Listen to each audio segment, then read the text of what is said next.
Welcome ಮಾಡಿದ್ರು. ಆದ್ರೆ ಒಂದು ಎಕ್ಸ್ಪೆಕ್ಟ್ ಮಾಡಿರ್ಲಿಲ್ಲ, ಹೊಂಬಾಳ ಫಿಲ್ಮ್ಸ್ ಅವರು ಅದ್ರ ವಿರುದ್ಧ ಕೋರ್ಟ್ಗೆ ಹೋಗ್ತಾರೆ ಅನ್ನೋದು.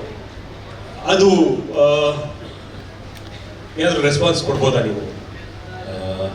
ನೀವು ಕೇಳಿದ್ದು ಕೊಡಬಹುದು, ಬಟ್ ಈಗ ಫೋಕಸ್ ಅಂತರ ಚಿತ್ರದ ಮೇಲೆ ಹೋಗ್ಬಿಡೋಣ. ನಿಮಗೆ ಖಂಡಿತ ಇದ್ರ ಬಗ್ಗೆ ನಾನು ತುಂಬ ಚರ್ಚೆ ಮಾಡಬೇಕು ಅನ್ನೋದು ನನಗೂ ಆಸೆ ಇದೆ ಇದ್ರ ಬಗ್ಗೆ. ಬಟ್ ಈ ದಿನ ಬೇಡ ಅಂತ ಅಂದ್ಕೊಂಡಿದ್ದೀನಿ, ದಯವಿಟ್ಟು ಕ್ಷಮಿಸ್ಬಿಡಿ. ಈಗ ಕಾಂತಾರ ಚಿತ್ರದ ಬಗ್ಗೆ ಮಾತಾಡೋಣ. ಈಗ ರಿಲೀಸ್ ಸಂಬಂಧಪಟ್ಟ ಹಾಗೆ ಹೇಗೆ ಪ್ಲಾನ್, ಮತ್ತೆ ಇದು ಫಸ್ಟ್ ಪ್ರೆಸ್ ಮೀಟು, ಇನ್ನು ಕೇವಲ ಒಂದು 12-13 ದಿನ ಮಾತ್ರ ಇರೋದು ರಿಲೀಸ್ಗೆ. ಪ್ರಮೋಷನಲ್ ಪ್ಲಾನ್ ಹೇಗಿದೆ ಸರ್? ಸರ್, ಇವತ್ತು ಟ್ರೈಲರ್ ಲಾಂಚ್ ಆಗಿದೆ. ಟೋಟಲ್ ಇಂಡಿಯಾದಲ್ಲಿ ಒಂದು 6,000ರಿಂದ 6,500 ಸ್ಕ್ರೀನ್ಸ್ನ ಡೇ ಒಂದಲ್ಲಿ ರಿಲೀಸ್ ಮಾಡ್ತಾ ಇದ್ದೀವಿ. 6,500ರಿಂದ 7,000 ಆಗ್ಬೋದು.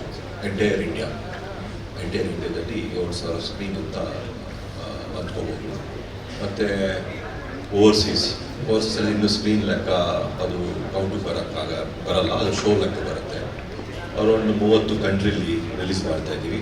ಸೇಮ್ ಟೈಮ್ ಒಂದು ಹೊಸದಾಗಿ ಹೇಳಬೇಕು ಅಂದರೆ ಮೆಕ್ಸಿಕೋ ಅಂದರೆ ಮೆಕ್ಸಿಕೋ ಆ್ಯಂಡ್ ಕೊಲಂಬಿಯಾ ಅಂದರೆ ಸೌತ್ ಅಮೆರಿಕಾ, ಅಲ್ಲೊಂದು ಈ ಸಲ ಚಾನ್ಸ್ ತಗೋಬೇಕು ಅಂತ ಮನ್ಸು ಮಾಡಿದ್ದೀವಿ.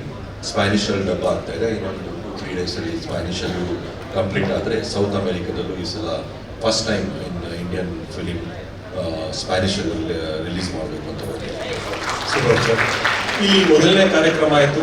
ನೆಕ್ಸ್ಟ್ ಬೇರೆ ಬೇರೆ ಸಿಟಿಗಳಿಗೆ ಹೋಗೋದು, ಅದಕ್ಕೆ ಸಂಬಂಧ 27th ಸ್ಟಾರ್ಟ್ ಮಾಡ್ತಾರೆ. 26th ತುಂಬ ಟೈಟ್ ಶೆಡ್ಯೂಲ್ ಇದೆ. ಯಾಕಂದರೆ ರಿಷಬೇ ಆ್ಯಕ್ಟಿಂಗ್ ಮತ್ತು ಡೈರೆಕ್ಷನ್ ಆಗೋದ್ರಿಂದ ರಿಷಬು ಬಿಟ್ಟು ಹೋಗ್ತಾ ಇಲ್ಲ.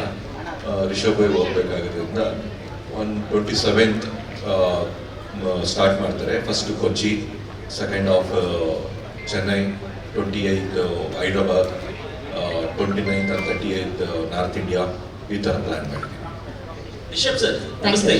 ಕ್ಷಣ ಕ್ಷಣದ ಸುದ್ದಿಗಳಿಗಾಗಿ ಫ್ರೀಡಂ ಟಿವಿ ಸಬ್ಸ್ಕ್ರೈಬ್ ಮಾಡಿ, ಲೈಕ್ ಮಾಡಿ ಹಾಗೂ ಫಾಲೋ ಮಾಡಿ. ಹೊಸ ಸುದ್ದಿಗಳ ನೋಟಿಫಿಕೇಶನ್ಗಾಗಿ ಬೆಲ್ ಐಕಾನ್ ಮೇಲೆ ಕ್ಲಿಕ್ ಮಾಡಿ.